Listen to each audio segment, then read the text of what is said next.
emails, one with one banner and one with a "you're not a member" banner. Yeah. I mean, there is technology at your fingertips, and you can develop different systems for that, but it depends on what your database capability is. I mean, honestly, it'd be such a pain in the ass for us to do it that way that we just don't. Right. We do like a couple, 3 times a year. We send an email out to the people who are subscribed to our biker bulletin who are not current members, and that's about it. That's all. So when you capture prospective names via petitions, etc., you might thank once via electronically, but you are then trying to convert or acquire through direct mail your membership. Yep. So we. Exclusively. Yep. So I mean, that's what we do. I mean, we're around. We're doing all these street side outreach, and hopefully they're seeing us around and doing our business. But you know, yes, technically, they're only like if we only have their email address, they're getting that "thanks for coming to this event" email, and then 2 emails a year as part of our direct mail campaign that are follow-up emails to our paper letters. But if we don't have their address, then they're not getting those paper letters, so they're only getting technically like 3 emails a year. So it's not a lot, but hopefully we're also getting a newspaper article written about us in the Chronicle, and like, you know, hopefully they see our bike ballet at a Giants game, and it's really awesome. I mean, all right, retention. Some people think it's overkill what we do, but it works, and so sometimes we ponder to ourselves, why change it? We have a pre-A email. Oh, all of our letters and emails have letters. It goes pre-A email, A, B letters, pre-C email, C letter, D letter, E letter, and then a follow-up, why did you leave us? That's so cruel of you. Post-E I love it. email survey. Attention former SFDC member. Yes. So the first one is our pre-A email. And then you can see in the lower corner of the ones that are actual letters. I don't know why the date came and says 2004 because I just printed them before I came here. I don't know, it's a database quirk. I'm just printing one sample. But the little letter in the corner says which letter it is. So A is the first paper letter they get. I'm sorry, I don't get the ABC. Just labels the letters, that's all. And this one's in the wrong spot. So the all. ones with no headings are emails. This is the first email, and this is the second email. And then the ones with letterhead on them, those are all our letters. So I use your letters when you send them to us for inspiration and ideas. Please use my letters. It's one of the most valuable tools. I also am the only person in the universe that keeps junk mail. All the junk mail you get that's processing, even if it's for a magazine subscription, something like that, keep it. Look at it. I'll put my collection up against the Smile Train, get those. I've got an attic full.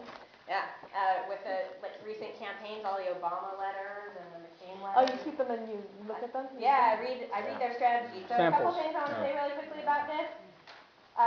Keep them all about the member. It's all about what they get. It's not about what they give you, it's about what they get. What they get. They get a bike friendly city, they get a voice at City Hall, they get connected to all the latest news that impacts them. They get. How often do these letters change for you guys? Is it every year we do them like twice every year. Really? Yeah, we try and keep them fresh with all of our campaigns and all that. Also, if you use your membership number, I don't know if it happens for you guys the way it happens for us, but we have all this, I mean, you guys must have seen like in all this collateral like 5 different membership numbers from like 7,500 to 6,000 to 5,000. Yeah, and it's just, I actually kind of recommend against using your member number. It's powerful. It's a powerful tool to use in like a direct mail, but don't put it on your brochure because it'll become outdated. Like if you're expecting to use your brochure for a year and a half, don't use it. You know? What do you, I'm not following. Which member number you're referring to? How many members you have? Oh, that. 10,000 members working to make San Francisco a better place to live. Over. You know. As long as you can say over. Yeah. Yeah, so I mean, there's that. And then this last little thing is our phone banking script. So we send these out every 2 weeks. They turn into a new category. It takes about, I'll tell you actually the exact numbers. Okay, the pre-A email goes 42 days before they lapse, 14 days, pre-A is 56 days before they lapse, so almost 2 full months before they lapse. Then the pre-A email is 42 days before they lapse, the B email is 14 days before they lapse, The pre-C email goes out the day or around the day they lapse. The C email goes out right after they've lapsed, 14 days after they've lapsed. D goes out 42 days after they've lapsed. E goes out 70 days after they've lapsed. Then 84 days after they lapse, they get their little email that says, "Why did you leave us? We're so sad about that. Please answer this quick survey." And the survey is basically like, "Why have you chosen not to renew?" Oh, and it says like, "Oh, was this just a mistake? Click here, renew now." Start with and easy. and then we use the reasons why people won't renew when we do phone banking with them. Like they're like, "Oh, it costs too much," or whatever excuses, right?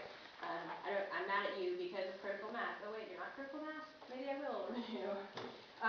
Whatever it is that they say to our phone bankers is kind of what we have on the survey. It's really short. It takes 2 minutes, and most people don't actually respond to it. But you know, it's another thing. So some people think that's a lot of retention touches, but we haven't changed it because it's been working.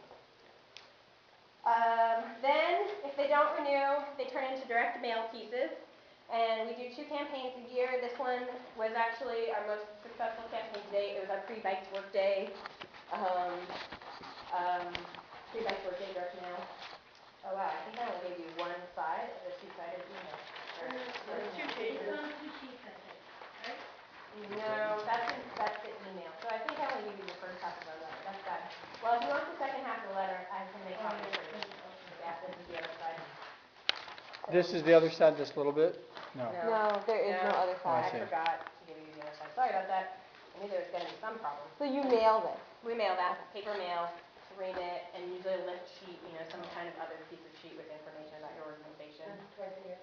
Twice a year. Spring, fall.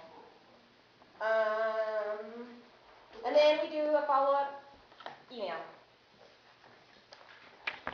Same search criteria, you know, if I reach back 3 years for the letter, then I'll reach back 3 years for the email. Yeah. Your spring and fall direct mail, if you had to pick one to send to non-members more so than your retention members. Then I would send the spring one. Spring? Yeah. Okay. Especially because I send it right before Bike to Work Day, and it's when there's a lot of momentum that we're already doing for Bike to Work Day. And so I feel like they're going to have a lot more touches right in a row and be like, "Ooh, this is very awesome." So yeah, that's everything. Except for our philosophy on premiums and levels, which different organizations have different ideas about this, but I'm a membership and volunteer director. My job is to get members to join and to engage them and keep them happy. And my development director it's her job to increase the amount of money that they give, and it's like she's supposed to be developing that. So I get the members, she increases the money. I know that some people think that really should come from membership, but I think that providing something that's like wholesome to people initially and getting away from that feeling of being an organization that just wants their money is pretty critical actually. And you know, I'm about making sure that they're being served, that they're engaged in campaigns, that they're engaged in our political work, and that going back to the survey that I mentioned at the beginning, that I am meeting their goal. They say they wanted to be a part of something. Well, I'm giving them something to be a part of. 10% of our members are volunteers. That means that in 2007, when we had 7,500 members, we had 750 volunteers giving at least 2 hours of their time. I mean, and that's not talking about people who will forward emails or write letters to, you know, supervisors and the mayor and all that stuff. So, and then premiums, we don't do a lot of premiums. We're not really big on premiums. We know that our members want advocacy, and you can't really put that in a box and mail it to them. And we rather do like some people, we mull it over with our membership committee all the time, but you know, it's like, should we give out bike bells with every membership? And it's like, well, I'd rather do a street side outreach and give out bike bells then, and I don't know, it's just tough. We don't have too many premiums. I saw the reflector